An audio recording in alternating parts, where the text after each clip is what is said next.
Very, very important. I hope to put that in my tefillah. Sometimes our boys who come to our yeshiva, they want to come to our yeshiva.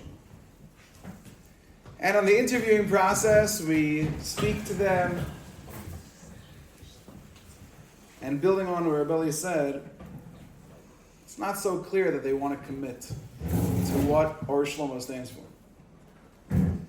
But even when they don't want to commit to what we stand for, there is a second question. The question is, do you want to want? If you want to want, then we already have something to work with. And like Rabbi said, we all want to want. Are we there yet? When we daven to Hashem, it would be so incredible if we honestly and earnestly felt we were really talking to Hashem. Imagine that. Imagine we really, really felt it.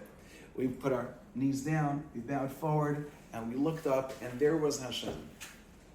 And we'd say, Baruch to you, Hashem. Elokeinu, you're our God. You control everything. You're the king of the whole world, and you want to hear from me specifically. Imagine, like you said, imagine we really felt that way. I couldn't imagine ever wanting to stop davening. It would just be an unbelievable experience. Be'ez Hashem. It's a level to want. And Eli's adding, not just want to want. Tell Hashem that you want. Tell Hashem that's what you want. That you want to have that relationship.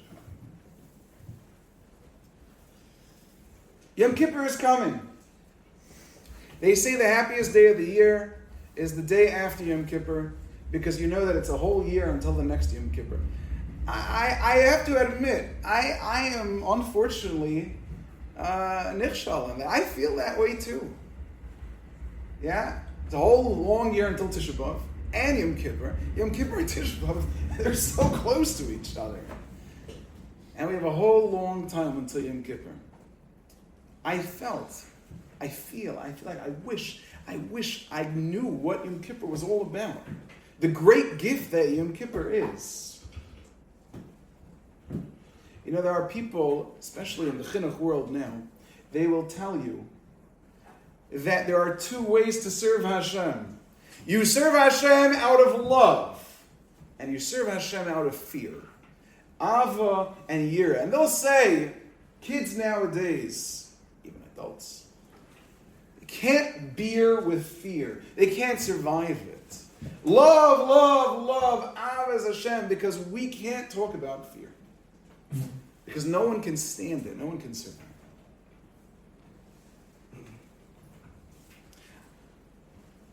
I was wondering, imagine, when I was younger, I heard this cute song from Country Yossi. It's pretty much my chinuch.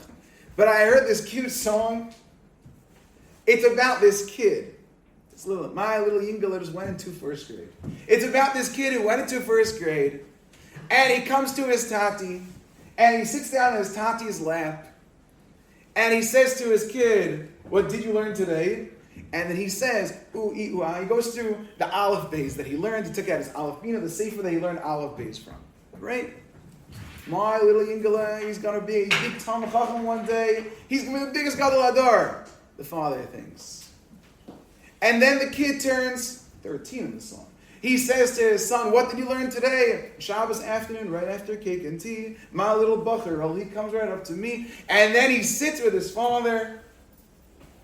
And what do they do again? What do you learn?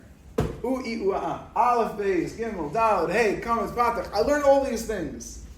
Okay, my little Yingler, he's going to be such a big Talmid Chacham. And then my little Yingler is not so small no more. My little Yingler is pushing 24. Last time I learned with him, I chalish to the floor. Then it's to faint to pass out. Because when I asked him what he learned, he still said, ooh, ee, ooh, ah. Imagine that. 24. He's still saying the same stuff he learned when he was first grader. I was imagining a scene. Imagine President of the United States. Everyone's thinking about presidential politics now.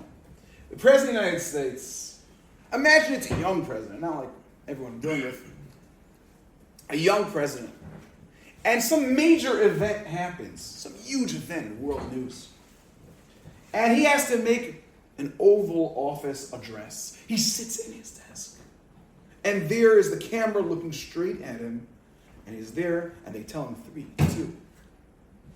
And he starts speaking about whatever that major event is. But a little off screen. You don't see this. His family, and the whole room is packed. It looks like it's empty, just the president. The whole room is packed, everyone's there. But his family is there, as is his 5-year-old daughter. And his 5-year-old daughter sees Daddy. He's sitting there, and she always gets to sit with him when he's sitting by his desk. So she runs on screen, jumps on his lap, and she gives him a big hug, Daddy. In the middle of an Oval Office address. Is there anything wrong with that? Now she's 5 years old. What if she was 15 and the same thing happened? She jumps. Daddy! Is there anything wrong with that? Probably. But how can you say there's anything wrong? Doesn't she love her daddy? She just wants him to give him a big hug. She just wants to show how much she loves him. Because she has to realize now is not the time for that. You've got to have your love, but it needs to be structured. It needs to be contained. It needs to find the right moment for it. And when she jumps on Daddy in the middle of an Oval Office address, probably not the right time to show her love for her father.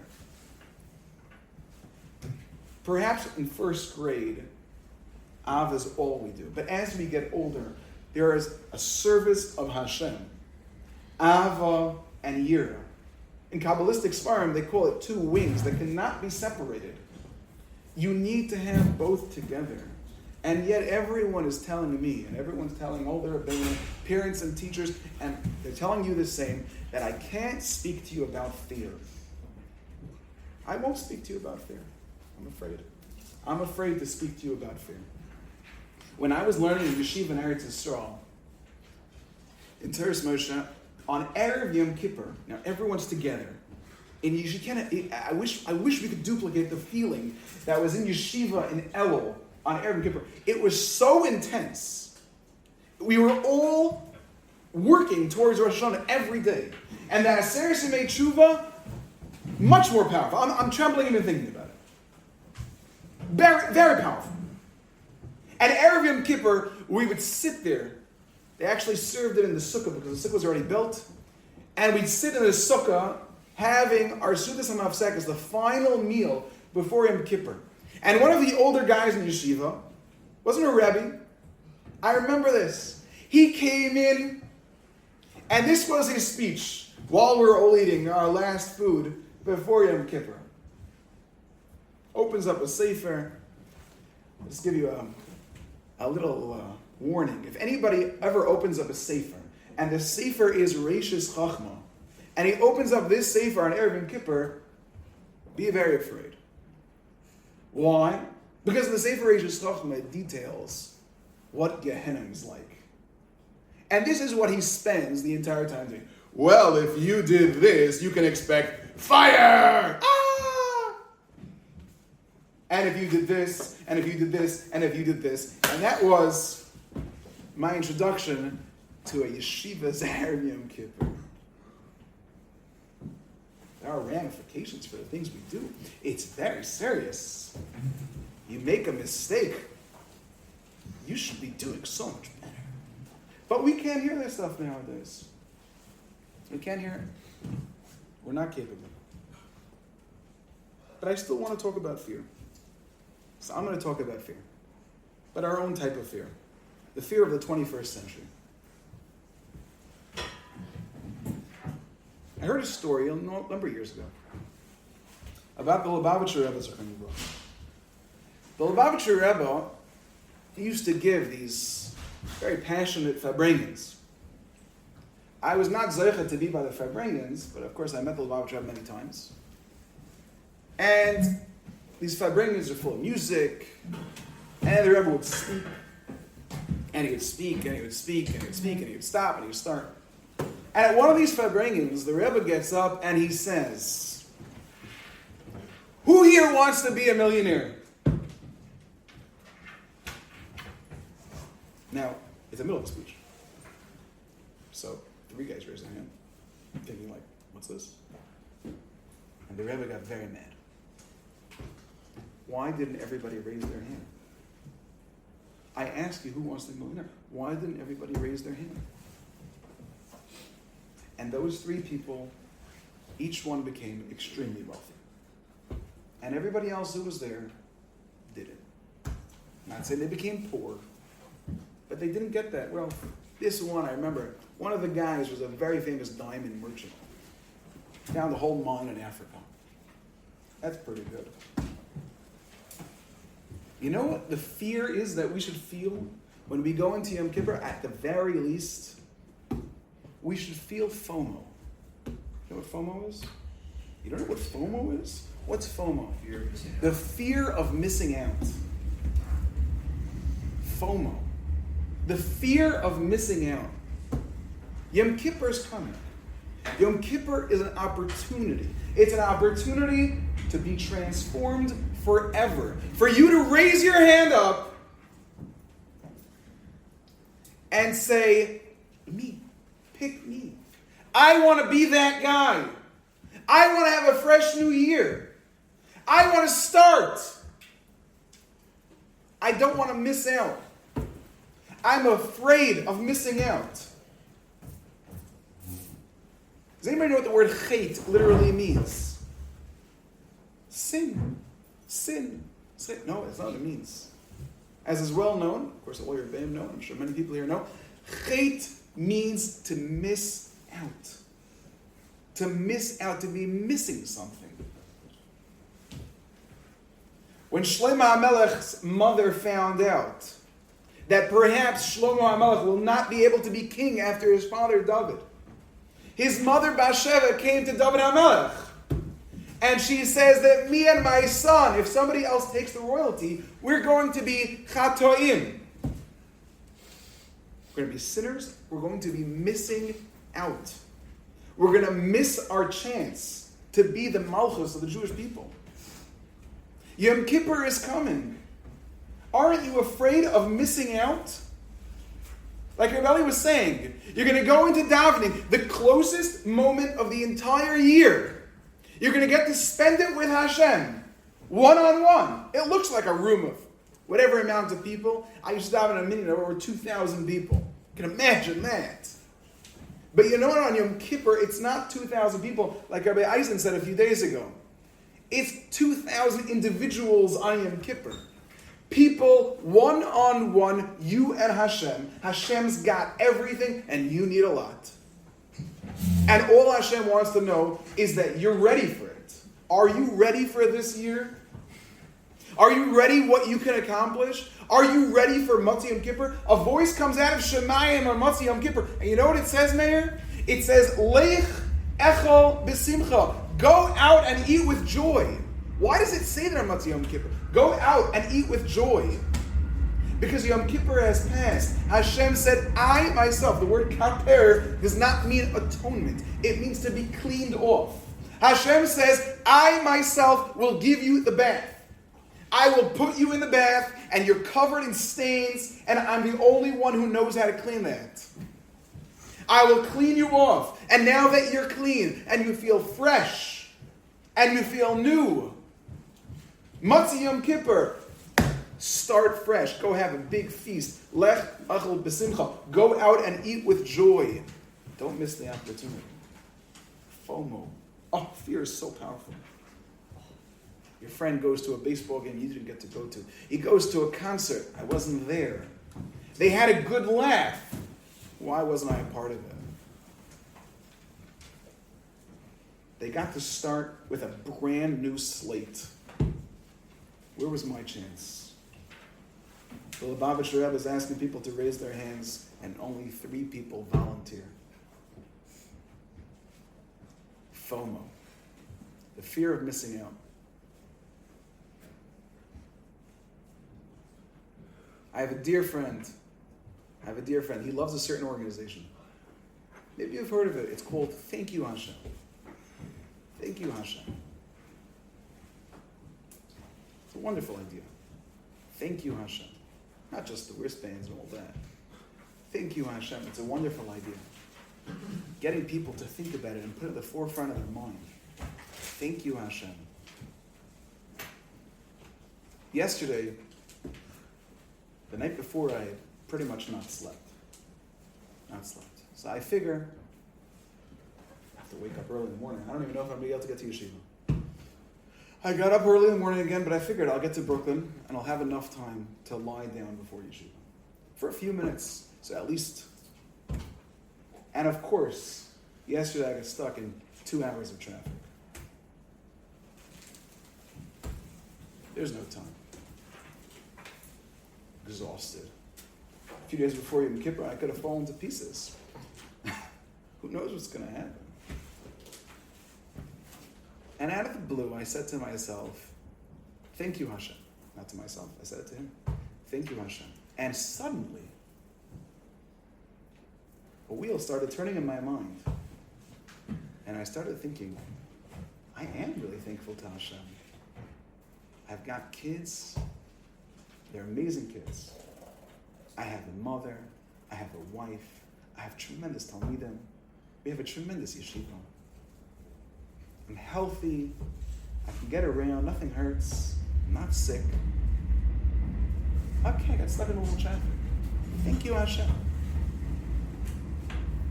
You start saying the words. It just comes. You get into the feeling. Thank you, Hashem.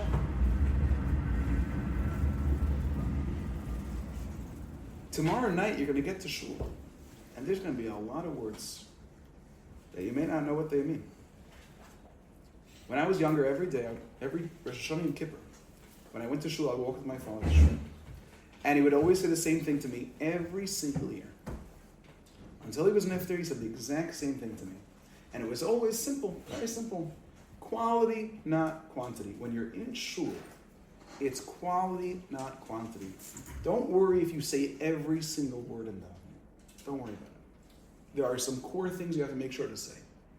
But it's quality, not quantity. He made sure. My brother-in-law asked me recently, why did my father have so many machzorim? Every Yom Tov, he had like 12 Rosh Hashanah machzorim. So I told him it was very simple. Every single year, we'd ask him for his machzor, so he would give it to us. It was an art scroll machzor, so we could read with the English. And then he'd have to get a new one for himself. So he has tons of machzorim with his name in it, Shlomo Zakheim. After they all say that. He'd keep giving it to us, because he wanted us to understand what the words meant. It's quality, not quantity. When you start saying these words, say the words of Unasana Taikef, Kedushas Hayayim, the holiness, let's talk, you know what the words mean? Let's talk about the holiness of Yom Kippur and Rosh Hashanah. Let's talk about it. You start talking about it, you get into this cycle of like the thank you Hashem feeling I had. Yom Kippur is so, so special. And sometimes, like myself, you don't really feel it until the very, very last seconds. And you get to Ne'ilah. And by the Ashkenazim, by Ne'ilah, I'm sure what happened by this final, but we start screaming by Ne'ilah, Hashem Hu Elokim, 7 times. Hashem Hu Elokim. When you're up to number 5, you can't help it. Your neshama is popping out of your body at that time. Hashem Hu Elokim. It was you the whole time. And when you have that feeling, you have to hold on to that feeling. And I'll finish with this thought.